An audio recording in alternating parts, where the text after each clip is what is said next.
প্রিয় দর্শক বন্ধুরা, আজকে তোমাদের কাছে একটা নতুন জিনিস নিয়ে এসেছি, যে জিনিসটা দেখানোটা দরকার আছে বলে আমি মনে করছি। গত ৪৫ বছরে আমার যে ফটোগ্রাফির ব্যাপারে যেভাবে আমার বিবর্তন ঘটেছে, মানে যেভাবে উন্নতি হয়েছে একটার পর একটা, একটু তার ঝলক দেখাচ্ছি। প্রথমেই দেখাই, প্রায় ৪০ বছরের ওপর তো হবেই। এই স্ট্যান্ডটা তখন কেনা হয়েছিল নেপাল থেকে। এটা ছোট্ট এইটুকু হয়ে যাবে, এই যে ভাঁজ করে দিলে ছোট্ট এরকম প্রত্যেকটা এইটুকু হয়ে যাবে, কিন্তু আবার যখন টেনে দেওয়া হবে এটা ৩ ফুট হাইট। তোমাদের বলি, ৪০ বছর আগেও অনেক ক্ষেত্রে স্ট্যান্ডে রেখে ছবি তুলতে হতো খুব স্লো স্পিডে। তখন এইটাকে ব্যবহার করা হতো যাতে ক্যামেরা নড়ে না যাওয়া যায়, ডাইরেক্ট শাটারের তার চাপ না দিয়ে এইটা গেল। এইপর আমি আস্তে আস্তে দেখাই। প্রথম আমার যে হাতে খড়ি যেসব ক্যামেরায় হয়েছিল তারপরের কথা বলছি। এইটা 1980 থেকে স্প্রিন্টি বিসি, ন্যাশনাল 35 স্প্রিন্টি বিসি। দেখো, এটা যাদবপুর, আমাদের কলকাতার জিনিস, যাদবপুরের তৈরি। এইটাতে ফোকাস টোকাস সমস্ত কিছু করা যেত এখানে অ্যাডজাস্ট করে, ম্যানুয়াল। কিন্তু এখানে শাটার স্পিড টিড দেওয়ার ব্যাপার থাকতো, কিন্তু কিছুটা ম্যানুয়াল হলেও কিছুটা অটোর ব্যাপারটা থাকতো। এইগুলো ছিল খুব ভালোই জানো যে এই যে এইভাবে দিয়ে এখানে শাটার এইভাবে টিপতে হতো, আর রিল ভরা এইখানে চোখে দেখতে হতো, ডিজিটাল নয়, ন্যাশনাল 35 স্প্রিন্টি বিসি। যাই হোক, সেইটা দিয়ে ছবি তুলেছিলাম। কি কি ছবি তুলেছিলাম সেগুলো তোমাদের দেখাবো। সরি বন্ধুরা, স্মৃতির ঝাঁপি খুলে ছবি বের করতে গিয়ে আমার 24 ঘন্টা কেটে গেল। পুরোনো অ্যালবাম থেকে ছবি তোলা হয়েছে, মানে ছবির কোয়ালিটির একদম 12টা বেজে গেছে, সেটা বুঝতেই পারছো। পরবর্তীকালে এলো নিকন FE2। এটারও প্রায় বয়স 35 ইয়ার্স হয়ে গেল। লেন্স দেয়া, এই যে 52, এখানে একটা ইউভি লেন্স দেখা আছে, আল্ট্রাভায়োলেট রে কে কন্ট্রোল করার জন্য। ম্যানুয়ালও করতে পারো, অটো করতে পারো, বিভিন্ন রকম রয়েছে। এইভাবে করেও বহু কিছু করা যায় এইটাতে।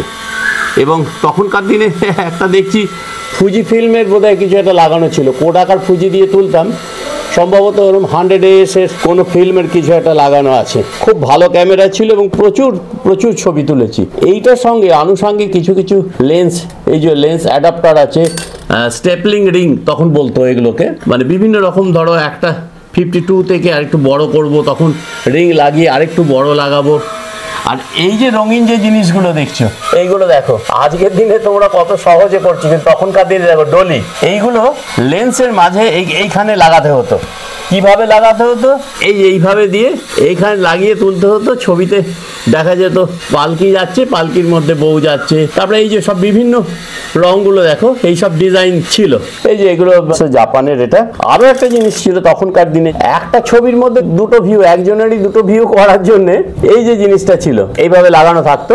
আচ্ছা, লাগিয়ে একবার এইভাবে ছবিটা তোলা হলো হাফ শাটার দিয়ে, আবার ওই ফ্রি ওটাকে মুভ করে ফিল্মটা যাতে সরে না যায় ওইখানে রেখে আবার এই দিকটা চেপে এই দিকটা তোলা হতো। একটা ছবির মধ্যে দুটো ছবি। আমি চেষ্টা করেছি দেখানোর, যদি পাওয়া যায় কিনা। এইটার মধ্যে বিভিন্ন রকম, এইটা আর এইটা দিয়ে বিভিন্ন রকম করা যেত। একটাতে 4টে 5টা যত খুশি করা যেত।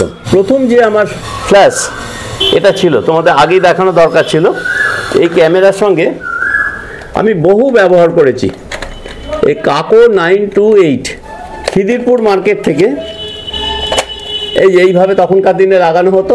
আশা করি তোমরা বুঝতে পারছো। এইভাবে তোলা হতো। হ্যাঁ, সামনের এটা খুলে গেছে, এত বছরকার জিনিস। প্রচুর ছবি তুলেছি এতে অনেক স্মৃতি রয়ে গেছে। রায়গঞ্জ কর্ণজোড়ায় যা ছবি তুলেছি তার স্মৃতি আজও অমলিন। এই ব্লগটা করতে গিয়ে আজ বড্ড নস্টালজিক হয়ে পড়ছি বন্ধু। আমার ছোট্ট 2 বন্ধুর সাথে আমার প্রথম জীবনের কোয়ার্টার, এখানের কর্ণজোড়া ইসলামপুরের ছবি। আমারই ছবি অন্য কেউ তুলে দিয়েছেন।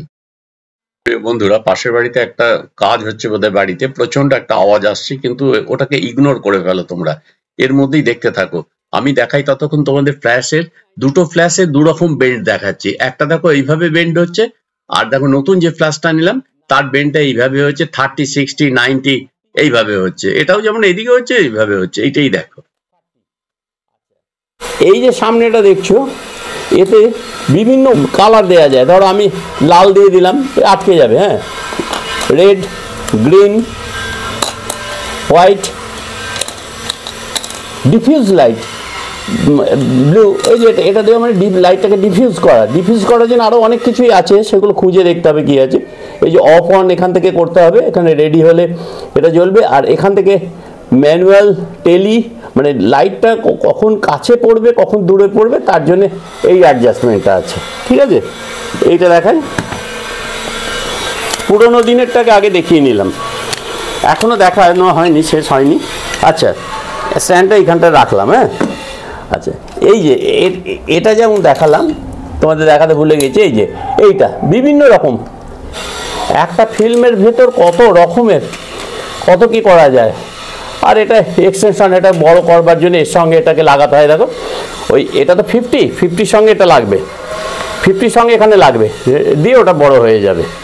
জুম লেন্স এই যে 1.45 70 to 210 মিলিমিটার, যে 70 to 210 মিলিমিটার। আর একটা ওয়াইডটা দেখি, টেলি লেন্স। আর এই যে ওয়াইড অ্যাঙ্গেল লেন্স, 49 মিলিমিটার, 28 1:2.8 অ্যাডজাস্টমেন্টের বিভিন্ন, এগুলো সব পেছনে খাপ এই সমস্ত লাগানো থাকে। নিকনের টেলিটা যদি লাগানো দরকার পড়ে, এই খাপটা পেছনে খুলে দিলাম, এইটা টিপে এইটা খুলে নিলাম। তোমরা এখন ডিজিটাল যেগুলো করছো সেই রকমই প্রায়। হ্যাঁ, নিশ্চয়ই দেখতে পাচ্ছ তোমরা, এটা এখন টেলি হয়ে গেল আমার। এখন আমি অনেক দূরের ছবি এখান থেকে তুলতে পারবো। আচ্ছা, এটা হলো ওয়াইড অ্যাঙ্গেল। তখনকার দিনে ওয়াইড অ্যাঙ্গেল দিয়ে একটা বিয়ে বাড়িতে তুলতে গেলে একটা ঘরের মধ্যে অনেক মানুষের ছবি তোলা যেত। দেখো ব্যাটারি আজও রয়ে গেছে, এই ব্যাটারি ক্যামেরাটা চালু করার জন্য LR44। আজকে এগুলো সবই অবসোলেট হয়ে গেছে, সবই পুরনো হয়ে গেছে। এটা খাপ, এগুলোর খাপ আছে। এটা বন্ধুরা আমি আগেই বললাম, আজকের দিনে নিকন FE2 ক্যামেরাই বলো, স্প্রিং টিভিসি, যাদবপুরে আমাদের ইন্ডিয়ান ক্যামেরা, যাই বলো, অনেক ছবি তুলেছি, কিন্তু আর এগুলো হবে না। ক্যাননের যেটা আছে 18 to 55 মিলিমিটার, একদম 18 to 55 মিলিমিটার জুম করা আছে। এই যে ক্যানন, এইটা অ্যাকচুয়ালি রিনির ক্যামেরা, রিনি আমাকে দিয়েছে ফটো তুলতে। তো এটা তো অনেক, বোম্বেতে যখন গিয়েছিলাম প্রচুর ছবি তোলা হয়েছিল। ডিজিটাল ক্যামেরা, এটাতে ছবি তোলা হচ্ছে। কিন্তু আজকের দিন আরও উন্নত হয়েছে, আমরা পেছি, থাকলে হবে না। আমরা তখন তার সঙ্গে কী নিলাম, এরপরে তোমাদের বারবার বলেছি গোপ্রো হিরো 10।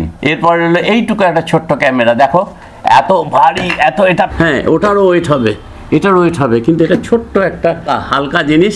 এর সঙ্গে অ্যাডাপ্টার লাগিয়ে দাও, এইভাবে হয়ে গেল লাগানো। এইবার তুমি এখানে মাইকে তুমি বলতে শুরু করো, তোমার এখানে ছবি উঠবে, এই খাপটা খুলে দাও। একে চার্জ করার জন্যে 4টে ব্যাটারি, একে বলে গোপ্রো ব্যাটারি। তোমাদের দেখিয়ে দেখিয়ে তোমাদের মুখস্থ করিয়ে দিয়েছি, আমি নিজেও আগে জানতাম না এইসব ব্যাপারে। তাই এগুলো দেখো। আর এই ব্যাটারিকে চার্জ দেওয়ার জন্যে এই যে এইভাবে বসিয়ে দিতে হয়।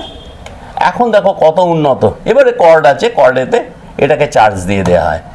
আর আছে আমার মোবাইল। মোটর সাইকেলে এই ছোট্ট ক্যামেরা আর মোবাইল নিয়ে কিচ্ছু লাগে না। এই যে এত কিছু, এই দেখো খাপ ছিল তখন, খাপ যেটা ছিল খাপ সমেত এইখানে ঢুকিয়ে দিচ্ছি, এই ঢুকে গেল। হয়তো বাইরে যাবে, তুমি লেন্স ভরে নাও। তখনকার দিনও কত সুবিধে ছিল, কিন্তু তখনকার ছিল অনেক বড় সড়ো ব্যাপার। এখন হালকা হয়ে গেছে সব কিছু। এটা নিকনের লেন্স, টেলিটা আর ওয়াইড অ্যাঙ্গেলটা হচ্ছে ভিভিটার লেন্স। এ দেখো ঢুকিয়ে নিলাম, আমার কাজ কমপ্লিট হয়ে গেল। এইটা হচ্ছে অ্যাকচুয়ালি জুম লেন্সটাকে এটা রাখার জন্য। এই জুমটাকে তুমি যদি ইচ্ছে হলো এর মধ্যে দিয়ে দাও, জুমটা নিকনের অরিজিনাল লেন্সটাকে লাগিয়ে দাও। হ্যাঁ, এটা হয়ে গেল, জুম হয়ে গেল। এটা হচ্ছে আগেকার দিনের ব্যাপার ছিল। এটা নিকনের খাপ, দেখো কি অবস্থা, ভেঙে চুরে হয়ে গেছে। এইটা এই ফ্ল্যাশটা, এই ফ্ল্যাশ, এটা দেখালাম। আর তো কিছু দেখানো বাকি রইল না বন্ধু। এগুলো যেমন আগেকার দিনে কালার টালার করবার, এসব কালার টালার করার এইসব ডিজাইন, এখনকার দিনের এইটা চার্জ হয়ে গেছে নানা রকম, 7টা কালার হবে, যে কোনো ব্যাপারে এটা লাইটটাকে ইউজ করা যায়, অনেক উন্নত হয়ে গেছে। তা আজকে এইটুকুই, তোমাদের এবার দেখাবো কিছু ফটোগ্রাফি দেখাবো। ন্যাশনাল 35 স্প্রিং টিভিসির যাদবপুরে তৈরি ক্যামেরা দেখাবো, নিকন ক্যামেরা দেখাবো। আর গোপ্রোটা তো তোমরা দেখছো, এটা আর আলাদা করে দেখানোর দরকার নেই। এটা তো তোমরা সবসময় বাইকে যখন যাচ্ছি, আর হ্যাঁ বাইকে বেরোবো, 4 হুইলার নিয়েই কয়েকটা বেরোতে হবে। সেইগুলো হয়ে যাওয়ার পর আমি সোলো রাইড করব বাইকে। তোমরা সঙ্গে থাকো, দেখতে থাকো স্টাডি রাইডার চ্যানেলটা। Thank you. শয়ে অ্যালবাম পড়ে গেছে, তার মধ্যে কোনটা দেবো কোনটা না দেবো কিছুই ঠিক করতে পারলাম না। যা পেলাম হাতের কাছে দিয়ে দিলাম। প্লিজ তোমরা যদি ভিডিওটা ভালো লেগে থাকে লাইক কমেন্টস করো, ভালো না লাগলে লাইক দেওয়ার দরকার নেই বন্ধু।